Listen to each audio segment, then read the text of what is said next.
아멘. 우리 하나님 앞에 기도드리겠습니다. 전능하신 하나님 아버지, 오늘도 우리를 사랑해 주시고 하나님의 전으로 불러주셔서 감사합니다. 아버지 하나님, 2020년 한 해도 이제 정말로 얼마 남지 아니하였고, 그 다음에 이번 주일만 지나가면 또 다음 주에는 대강절 첫째 줄로 기독교 교회력으로 새해가 시작되어집니다. 하나님이 우리를 너무너무 많이 사랑하셔서 다시 한번 마음을 다잡을 수 있도록 아버지 하나님 기독교력도 주셨고, 신년도 주셨고, 구정도 주셨고, 다시 한번 하나님 앞에 설 수 있도록 꺼내주시는 것임을 믿습니다.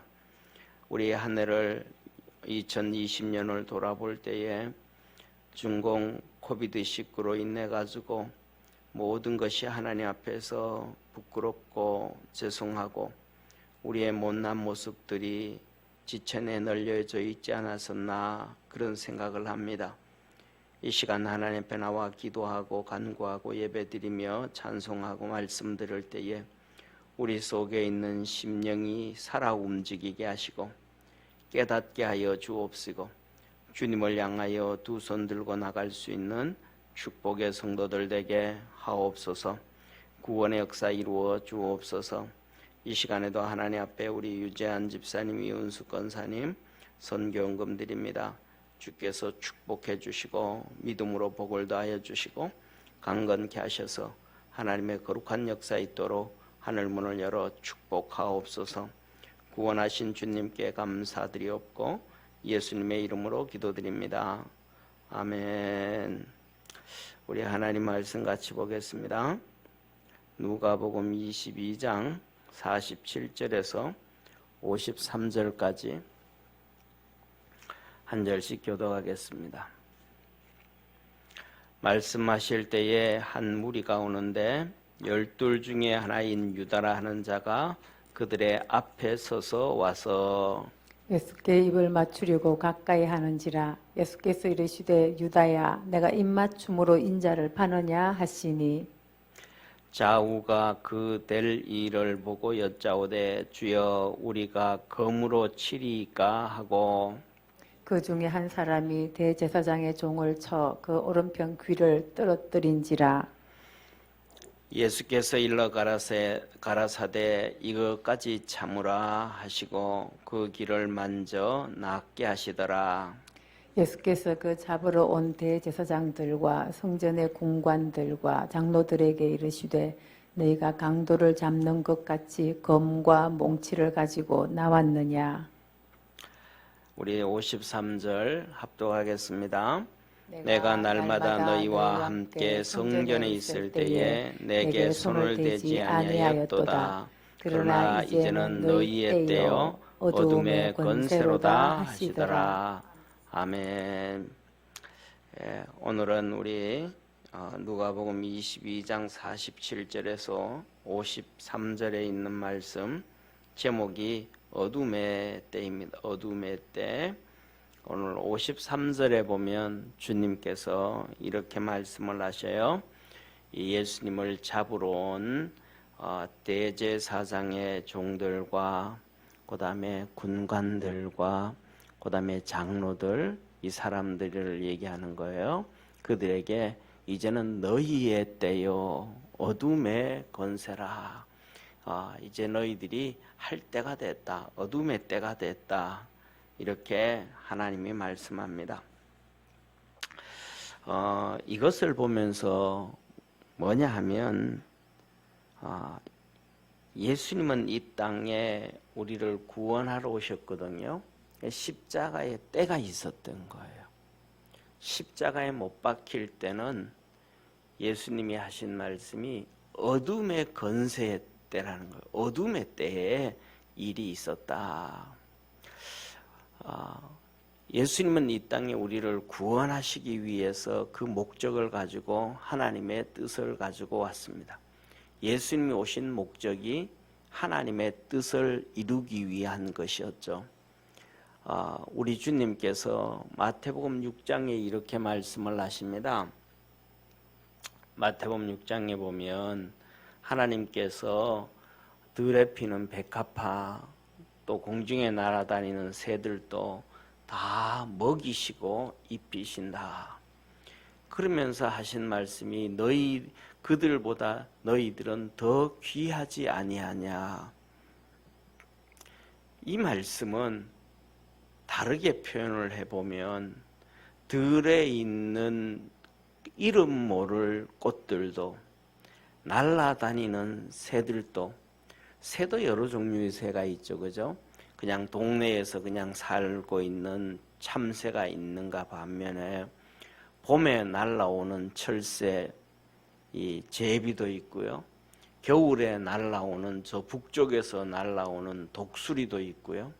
이런 다 새들이 있는데 이 모든 생명체들이 땅에 피는 풀 한 포기까지도 나름대로 하나님의 뜻을 이루는 생명체다라는 거예요. 그러면 우리는 그 작은 것들도 하나님의 뜻을 나타내는 생명체면 우리 사람은 하나님의 뜻을 드러내는 하나님 앞에 사명을 가지고 있는 그런 존재가 아니겠습니까? 사람의 존재 목적 그 전에 창조의 계획이 하나님의 뜻에 있었습니다. 아담과 하와를 만들 때 그냥 우리가 6일 동안 천지를 창조했으니까 사람도 그냥 창조하자. 하나님은 그러지 않으셨어요. 다 창조하시고 그 창조한 모든 것을 하나님이 관리하고 다스려야 되는데 왜? 하나님이 만드셨으니까. 그렇잖아요, 그죠? 하나님이 만드셨으니까. 오늘날 우리가 살아가는데 자동차를 비유하면 자동차는 누구를 위해 만들었어요? 사람을 위해서 만들었잖아요. 누가? 사람이. 그러니까 자동차 관리는 누가 해요? 사람이 하는 거예요. 관리가 하면 사람이 하는 거예요. 그러면 관리하다가 자동차가 오래되고 문제가 생긴다 그러면 폐차하고 또 사람이 관리하는 거죠.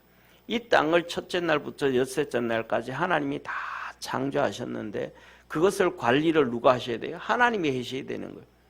쉽게 말하면 짐승 한 마리 죽어도 우리 요새 집에서 키우는 애완견들이 죽으면 갖다 묻기도 하잖아요.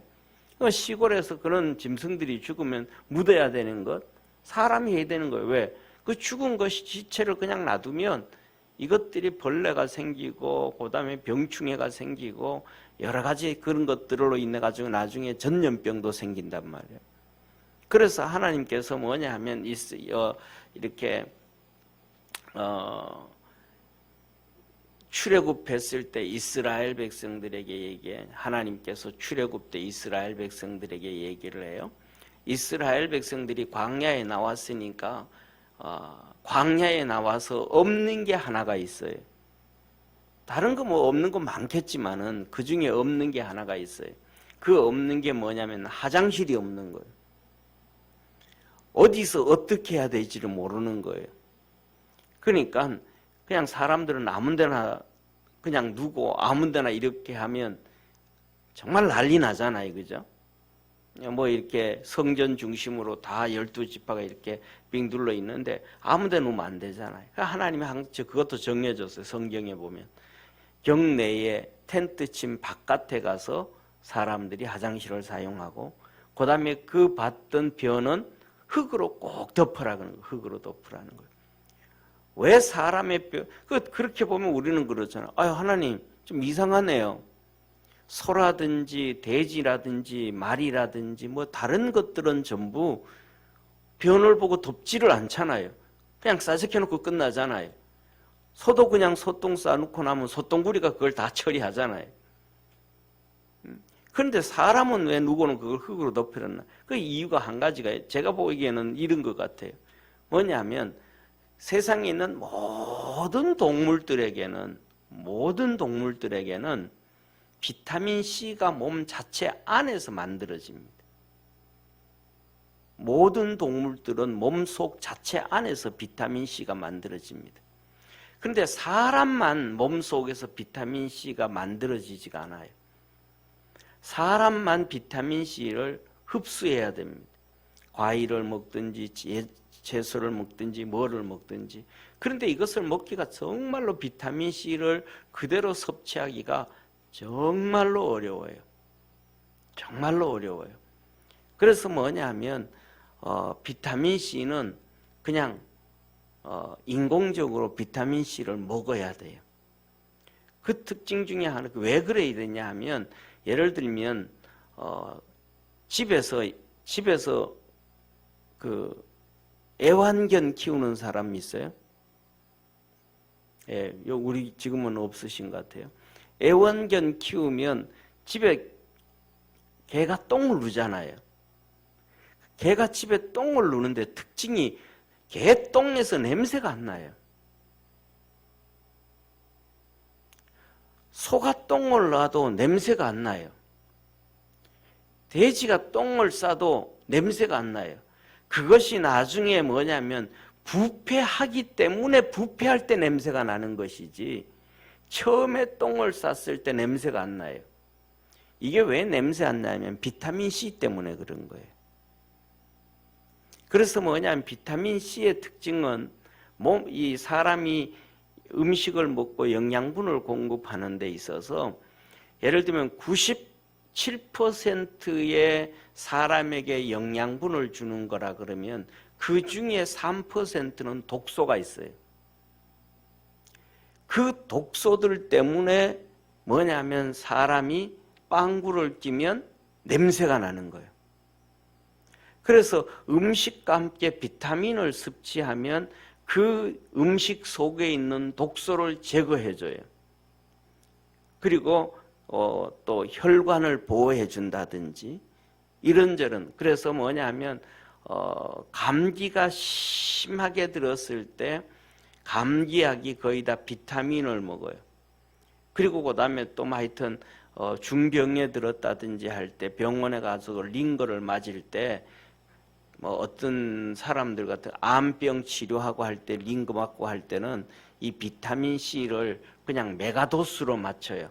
1000mg 이상씩 맞추기도 하고 막. 그리고 비타민 그 감기약 가지고 집에서 이렇게 예를 들면 요새 우리나라도 감기약 가지고 이렇게 알약 같은 거 이렇게 물에 턱 집어 넣으면 막 거품이 일고 나는 감기약 있잖아요, 그죠? 그러니까 거의 뭐 그냥 2000mg, 3000mg 정도의 비타민C가 대부분. 그런 것들이 감기 바이러스를 억제시키고 몸을 도와줘요. 그래서 뭐냐면 이 비타민을 이렇게 섭취를 해야만이 사람이 몸에 이렇게 건강해지게 되어지고 이렇게 되어지는 거예요. 그래서 우리가 하나님 이게 그래서 뭐냐 하면 사람은 짐승은 그냥 각자 그냥 그렇게 할 수 있는데 사람은 그게 안 되어지는 거죠. 그래서 중요한 것은 뭐냐 하면 우리가 이 살아가면서 이 하나님의 뜻을 얘기하다가 이제 곁길로 좀 나갔는데 중요한 것은 그 하나님께서 우리 사람을 이 땅에 보내실 때에 사명을 주신 거예요. 하나님이 하라 그랬는데 하나님의 계획도 이 천지 창조를 하신 하나님의 것을 사람들에게 다스리게 한 거예요. 이 다스리게 했는데 그것을 안 하는 거죠. 이제 왜냐하면 죄 지어 버렸으니까. 그래서 우리가 이 땅에 태어나면서 하나님께서는 믿는 사람이든 안 믿는 사람이든 모든 사람에게 하나님이 일 맡기시는 사명이 있고 일이 있어요. 그거는 뭐 누구나 똑같아요. 아니 나는 뭐 하나님 안 믿으니까 예수님 안 믿어. 그거 아니에요. 하나님이 들에 있는 들풀들도 그 하나님 걸 다 맡겨놓은 거예요. 그러니까 이 날아다니는 새도 이름 모를 철새들도 나름대로 하나님의 뜻을 다 이루는 거예요. 그래 그 관련되어진 것이 예를 들면 하나님이 왜 이렇게 사람을 사랑하고 또 피조물들을 사랑하고 천사들을 사랑하는가에 대해서 이번 주보에 잠깐 이렇게 기록이 메모를 해놨는데요. 뭐냐면 가장 중요한 거는 그거예요. 그런데 공중권세 잡은 자가 있어서 오늘 본문처럼, 그리고 사단에게 잡힌 자가 있어서 하나님의 뜻을 이룰 때가 되어지면 우리에게 참 힘들고 어려운 사건들이 나타날 때가 많아요. 예수님께서도 이 땅에 오실 때에 정말로 뭐냐 하면 사단이 역사를 해가지고 2살 아래 아이들 다 죽이고, 그 다음에 예수님은 그 한 달밖에 안 된 그 성전에 가서 그 하나님 앞에 복 베고 애굽으로 도망을 가서 사시잖아요. 예. 그리고 그 다음에 또 사역 시작할 때 되면 사단이 시험을 해가지고 40일 금식을 했는데도 시험을 하잖아요. 오늘 이제는 십자가에서 하나님의 뜻을 완전히 이루시려고 하니까 사단 마귀가 이제는 누구를 통해서 대제사장들, 종교인들, 그 다음에 오늘 여기에 본문에 나와 있잖아요. 오늘 본문 말씀 보면 이렇게 얘기하고 계셔요. 52절을 한번 보세요. 52절에 보면 대제사장들, 이 종교인들이잖아요. 성전의 군관들, 이거 뭐예요? 군인들이란 말이에요. 예, 그 군병들, 그 다음에 뒤에 장로들, 이 장로들은 권세자들이에요. 이들이 다 하나가 되고 합세가 돼가지고 예수 그리스도를 십자가에 못 박는단 말이에요. 그래서 이들을 보고 하나님, 이들이 사단이 이들을 다 사용해 가지고 할 때 이제는 너희 때다, 어둠의 때다.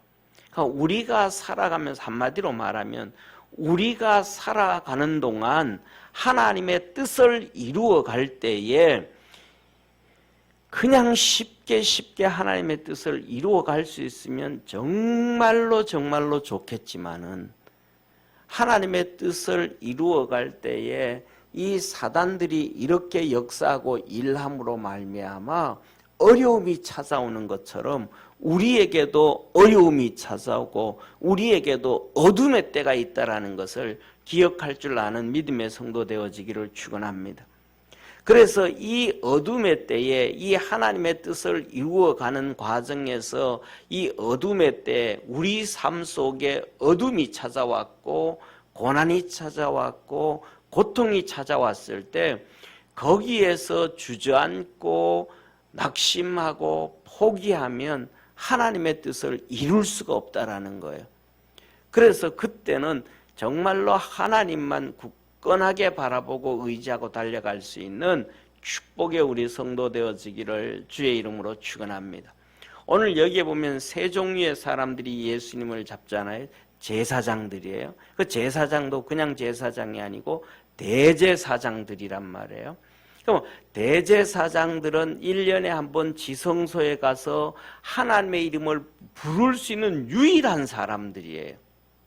하나님의 성호를 제사장들도 부르지 못하는 대제사장이 부를 수 있는 유일한, 하나님께서 그들에게 친히 나타나시는 그 사람들이 대제사장들이에요. 그러면 그 사람들이라면 하나님의 아들 예수 그리스도를 핍박을 해야 되겠어요? 보호해 줘야 되겠어요? 보호해 줘야죠. 근데 그들 제일 하나님 앞에 있다고 하는 사람들이 핍박의 첫 번째가 시작돼요.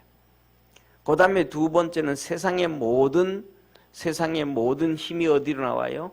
수족이잖아요. 수족들. 응? 수족들이라면 일일이 이렇게 케어하고 관여하고 하는 그 수족들이 뭐예요? 군인들, 경찰들이란 말이에요. 요새는 경찰이 있지만 옛날에는 전부 군인이란 말이에요. 이들이 뭐냐 하면 정말로 예수님을 보살펴주고 보호해주고 보디가드가 돼야 되는데 그들이 예수님을 잡으러 와요. 그 다음에 예수님께서 하신 말씀이 그거예요. 모든 권력은 하나님께서 주었다. 그러면 권력을 하나님께서 다 줬다 그러면 장로들은 하나님을 위해서 살아야 하잖아요. 우리가 그 권력들은, 여기에 장로들을 얘기했는데 이 장로들은 대부분 특징이 뭐냐 하면 몇 가지가 되어지는데 첫째로는 족장들이에요. 족장들 중심으로. 이 말은 장자들 중심이 된다는 거예요. 장자 되고 싶어서 태어나는 사람 있어요? 없어요? 없어요. 어떤 많은 여자분들은요, 청년들은요, 이런 얘기를 해요. 아, 나는 장남한테 시집 주고도 안 가. 장남한테 시집 주고도 안 가. 근데 나중에 보니까 장남한테 시집 가 있어요. 시집 가기 전에는 장남한테 시집 안 간다고 뭐 했어요? 다짐하고 다짐하고 다짐해서. 왜? 엄마가 장남한테 시집 와서 사는 거 보니까 참 저거 진짜 못할 짓이거든요. 근데 나도 모르게 만났는데 그놈이 결혼하고 나니까 장남이야. 결혼하기 전에 장남이라는 거 알았는데도 그냥 갔어. 이 말은 내가 계획을 세우고 다짐하고 다짐해도 내 뜻대로 내 마음대로 안 되는 것들이 너무 많다라는 거예요. 그러면 장남으로 만들어 주신 분이 누구예요? 하나님이에요. 그냥 장남으로 됐다고 그 권력이 다 가는 거 아니에요. 뭐냐면 그 권력을 가질 수 있는 만큼 지혜가 있어야 되고 총명함이 있어야 돼. 이 장자들이 그 지혜와 총명함을 가지고 이스라엘 12족장이고 12족장들 가운데서도 각 족장들이고 무슨 파의 족장들이고 이스라엘의 24명의 이 공회의원들이고 요새로 말하면 그 내각제의 국회의원들과 같은 존재란 말이에요. 그럼 그 누가 가진 거예요? 하나님이 주신 거예요. 그러면 그 모든 권력을 가지고 지혜를 가지고 명철함을 가지고 하나님을 위하여 하나님의 뜻을 사용해야 되는데 사단에게 잡. 쉽게 말하면 천지를 창조하신 예수님께서 그 모든 귀한 것들을 다 줬는데 그들이 오히려 예수님을 죽이고 있더라. 오늘날 우리가 하나님의 일을 해나갈 때도 그럴 때가 정말로 많아요. 그래서 이런 얘기하죠. 가까이 있는 데서 배신자가 나온다는 얘기하잖아요. 가룟 유다가 거기서 나왔잖아요.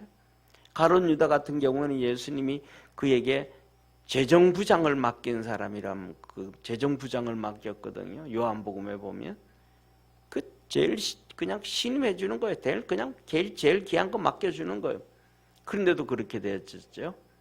좀 전에 말씀드린 대제사장들, 그 다음에 군관들, 그 다음에 장로들, 이들 전부 다 그래요. 우리가 살아가다가 보면 하나님의 뜻을 이루고 하나님의 뜻대로 살아가려고 하다가 보면 많은 어려움들이 있다는 것을 기억하기를 바랍니다. 그때 하나님이 우리에게 주신 메시지가 바로 이 말씀입니다. 우리 하나님 말씀 한번 같이 읽어보겠습니다. 50절부터 51절까지 50절 51절 두 절 우리 한번 같이 읽습니다. 시작. 그 중에 한 사람이 대제사장의 종을 쳐 그 오른편 길을 떨어뜨린지라. 예수께서 일러 가라사대 이것까지 참으라 하시고 그 길을 만져 낫게 하시더라. 첫 번째 뭐라 그래? 이것까지 참아라. 네 가장 가까운 데서 네가 가장 신임하고 가장 사랑하고 그래서 다 줬는데 그가 늘어난다. 대제사장 이 내 백성들을 이끌고 내게 오도록 만들어준 그들까지도 배신을 하고 모든 힘을 주었던 군관들도 배신을 하고 또 족장들도 이 장로들도 배신을 하고 다 그래도 여기까지 참아라. 그것을 참고 인내하고 걸어갈 수 있는 그러한 축복의 우리 믿음의 성도가 되어지기를 주의 이름으로 축원합니다. 그래서 우리는 주님께서 뭐라고 하냐면 이것까지 참아라. 여기까지 참아라. 하나님의 뜻을 이루기 위해서는 인내밖에 없다는 것을 하나님이 우리에게 가르쳐줘요.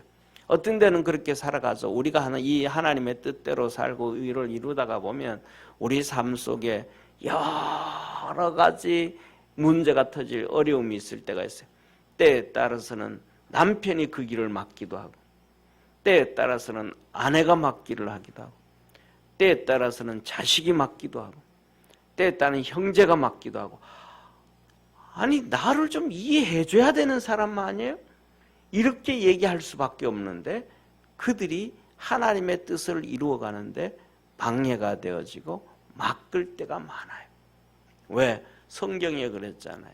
마지막 때에 되면 부모가 자식을, 자식이 부모가, 형제가 동기를 죽는데 내어주고 그러지. 사단이 그렇게 이용을 하는 거예요. 오늘 그저께 이제 사모가 이덕근 권사님 딸하고 통화를 해가지고 이렇게 면회가 돼서 이렇게 예약을 하고 면회를 갔어요. 그러니까 면회를 가도 지금은 뭐 병실까지 올라가지도 못하고 입구 로비에 이렇게 비대면 예배 이렇게 비대면 면회 장소를 만들어놔서 이렇게 만들어서요.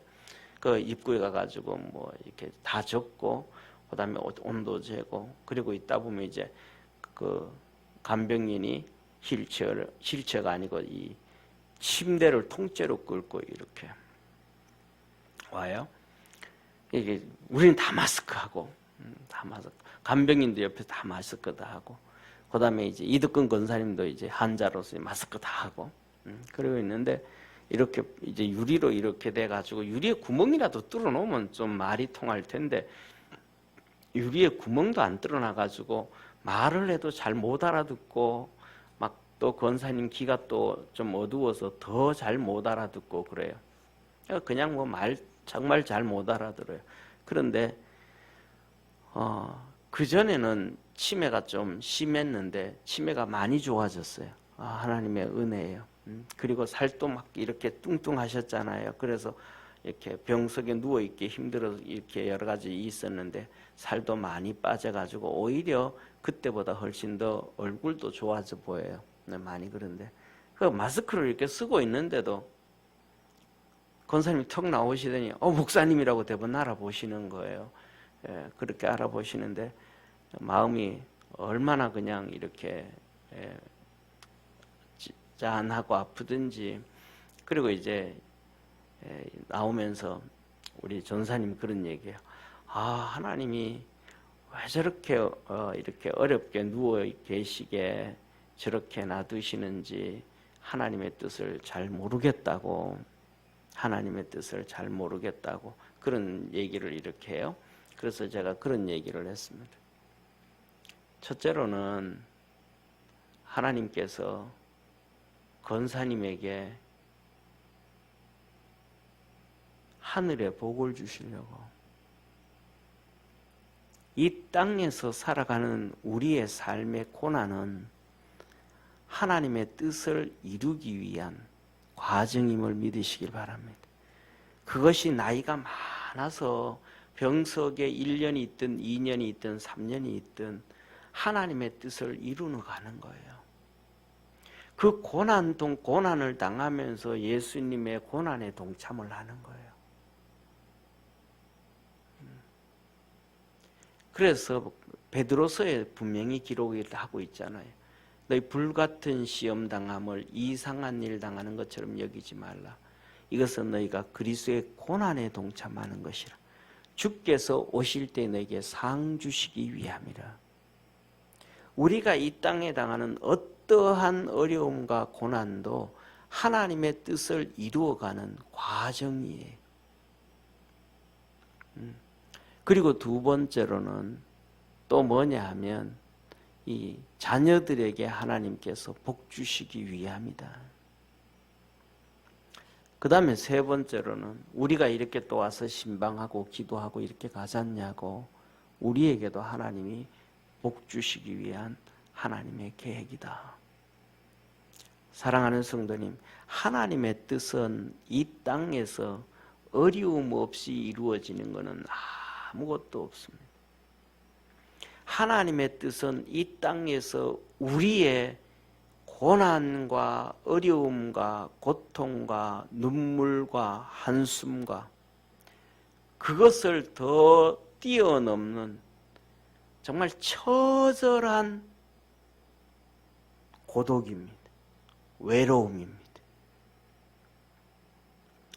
예수님이 이 십자가의 길을 가고 하나님의 뜻을 이루는데 주님께서 이 제자들에게 하신 말씀이 지난 2주 전에 말씀드렸던 것처럼 지금까지 내가 너희들을 보낼 때 전대와 주머니와 검을 가지라고 내게 있지 않았지 않느냐. 이제는 너희가 전대도 가지고 주머니도 가지고 그 다음에 겉옷을 팔아서 검을 가지고 준비하라고 얘기하시잖아요. 근데 그것을 제자들이 도저히 하나도 못 알아듣는 거예요. 저게 뭔 말인지를 모르는 거예요. 그러니까 베드로가 있다 칼 2자루 딱 빼들고는 우리 검 2개 있습니다. 예수님이야 됐다 꽂아라. 내가 그 얘기한 거 아니다. 그 검은 그 검이 아니고 성령의 검이요 말씀의 검이요 하나님 앞에서 영적인 것이다라는 걸 가르쳐 주신 거거든요. 그런데 오늘 보십시오. 드디어 이 베드로가 칼을 빼서 말고의 길을 자릅니다. 예수님은 철저하게 어렵고 힘든 것만 있는 게 아니고 고독 가운데 있습니다. 철저한 외로움. 아무도 그를 이해해 주지 못하는 3년 동안 따라다닌 제자들도 아무도 그를 이해해 주지 못하고 혼자 여기 계신 우리 많은 믿음의 성도님들, 권사님들도 지금까지 따라오면서 신앙생활 해오면서 하나님의 뜻을 이루어 나갈 때 좀 처절하게 어렵고 힘든 것뿐만 아니라 외로움과 고독이 있었을 거예요. 남편도 이해해 주지 못하고 어떤 데는 교회에서 하나님의 일을 해가는데 같이 일하는 집사들도 권사들도 성도들도 이해해 주지 못하고 우리 청년들 예배 드리는데 청년들도 그럴 거예요. 뭐냐면 임원으로 일해서 하나님의 뜻을 이루어 가다가 보면 회원들이 아무도 이해해 주는 사람들이 많아요. 철저하게 외롭고 고독하고 정말로 무거운 수레를 뒤에서 좀 이렇게 잡아당기지만 않아도 괜찮을 텐데 그냥 안 도와줘도 괜찮아. 안 잡아당기기만 해도 그냥 끌고 가다 힘들면 쉬었다 가지 그러는 것처럼 항소구름처럼 그냥 힘들면 네 옆가에 걸터 앉아서 좀 한숨 쉬고 끌고 가면 될 텐데 이걸 뒤에서 계속 잡아당기니까 쉬지도 못하는 거예요. 나중에는 뭐냐 하면 쓰러지고 싶어도 쓰러지지도 못해. 정말 쓰러지고 싶은데 쓰러질 수도 없는 이런 현실이 우리가 살아가는 동안 하나님의 뜻을 이루어가는 길이라. 이거 똑같은 거거든요. 이제 이 뒤에 이제 베드로의 부인이 베드로 부인이 아니고 베드로의 부인 예수님은 모른다는 세 번 부인하는 게 다음 주 말씀인데 차라리 베드로가 그 가야바의 집의 법정에 나오지라도 말지. 예수님 그 앞에서 재판받는데 바깥에서 베드로가 불 쬐고 이렇게 예수님 눈치 보면서 그 얼마나 예수님 보시기에 그 힘들겠어요. 그 3번씩이나 부인하는 걸 예수님이 들어야 되고 봐야 되고 그놈과 눈이 마주쳐야 되는 그 고통과 괴로움과 아픔. 베드로가 당하는 그것과는 비교할 수 없을 만큼 예수님은 처절하게 혼자가. 그래서 뭐냐 하면 우리 믿음의 성도들이 이 하나님의 뜻을 이루는 것은 쉬운 게 아니다. 그냥 룰루랄라 하면서 신앙생활하고 룰루랄라 하면서 하나님의 뜻을 이루어가고 룰루랄라 하면서 인생에 이렇게 잘 펴진다 그러면 얼마나 좋겠습니까? 그런데 저와 여러분은 이 땅에서 사는 것이 저 하늘나라를 위하여 걸어가는 과정임을 믿으시길 바랍니다. 사랑하는 성도님, 이 동네에서 저 동네로 가기 위한 하나의 그 길은 옛날에는 오솔길을 건너서 돌아서 산 위로 해서 강을 건너서 이렇게 갔습니다. 그렇게 가다가 강에 빠져 죽는 사람도 많았고요. 그렇게 가다가 정말로 이 맹수들한테 고통당하고 죽은 경우도 있을 수 있고요. 오늘날에는 발달이 되어져 가지고 그냥 차를 타고 터널로 지나갑니다. 근데 터널 들어가면 캄캄하죠. 전기불이 있어서 괜찮지만 어떤 데는 그 터널 들어갔는데 언제 이 터널이 끝날지 알지 못할 정도로 터널이 길고 긴 인생의 삶이 될 수도 있습니다. 그런데 터널은 분명한 것이 하나가 있습니다. 길 뿐이고 직선일 뿐이고 지루할 뿐이지만 꼭 끝이 있다라는 사실입니다. 하나님의 뜻을 이루어가는데 끝이 있음을 깨닫는 우리 축복의 성도가 되어지기를 주의 앞에 축원합니다. 그래서 예수님이 이 하나님의 뜻을 이뤄나갈 때 너무너무 힘든 거예요. 가장 그렇게 끝까지 신뢰해주는 그 인간이 근본적으로 잘못됐을 수도 있지만은 유다가 그럼에도 불구하고 끝까지 신뢰를 해주거든요, 예수님이. 그런데 그는 끝까지 예수님의 볼에 키스를 하면서 예수님을 팝니다. 끝까지 그렇게 팝니다. 사랑하는 성도님, 3년 동안 죽으라고 기도하고 죽으라고 가르치고 낮밤 가리지 않고 데려다니면서 교육을 하고 교육을 해도 베드로와 요한 그 많은 제자들 중에서 수제자로 뽑아서 겟세마네 동산에 같이 기도하러 데려갔던 그놈들도 알아듣지도 못하고 이해하지도 못하고 무슨 말을 하는지 알지도 못하고 그냥 쓸데없이 칼 빼가지고 휘둘러서 그냥 말고의 기나 자르고 예수님이 원하는 일은 하나도 하지 아니하고 그냥 똥만 싸제키는 그 모습들 같은 베드로가 있은 것처럼 우리 삶 속에서도 하나님의 뜻을 이루어 가다가 보면 그런 사람이 우리 주위에 각자의 주위에 있습니다. 그때 주님은 우리에게 말합니다. 이것까지 참아라. 이것까지 참아라. 저는 우리 믿음의 성도들이 그렇게 참을 수 있는 축복의 우리 성도들이 되어지기를 주의 이름으로 축원합니다. 그래서 하나님의 역사를 이루어갈 수 있는 정말 축복의 성도들 되기를 바라고 하나님의 거룩한 역사 가운데서 하나님이 이를 잘 이루고 우리가 저와 여러분 모두가 하나님 앞에 섰을 때 정말 멋있게 설 수 있는 우리 축복의 성도가 되어지기를 주의 이름으로 축원합니다. 기도드리겠습니다. 전능하신 하나님 아버지, 예수님이 십자가에 달릴 때에 대제사장들과 성전의 군관들과 장로들에게는 그들의 때였고 어둠의 권세 아래 잡혔고 그 어둠의 때였다고 합니다. 우리도 이 땅 살아가면서 하나님의 뜻을 이루고 하나님의 거룩함을 이루어갈 때에 우리 속에 찾아오는 어둠의 때가 있습니다. 하나님의 뜻을 이루려고 하는데 이 어둠의 때가 있습니다. 그때 주님이 하셨던 말씀 잘 기억하고 주님 말씀하신 것처럼 이것까지 참아라. 이것까지 참아라. 인내하고 인내해서 하나님의 거룩한 역사 이루어갈 수 있는 축복의 우리 모든 성도 되게 하옵소서.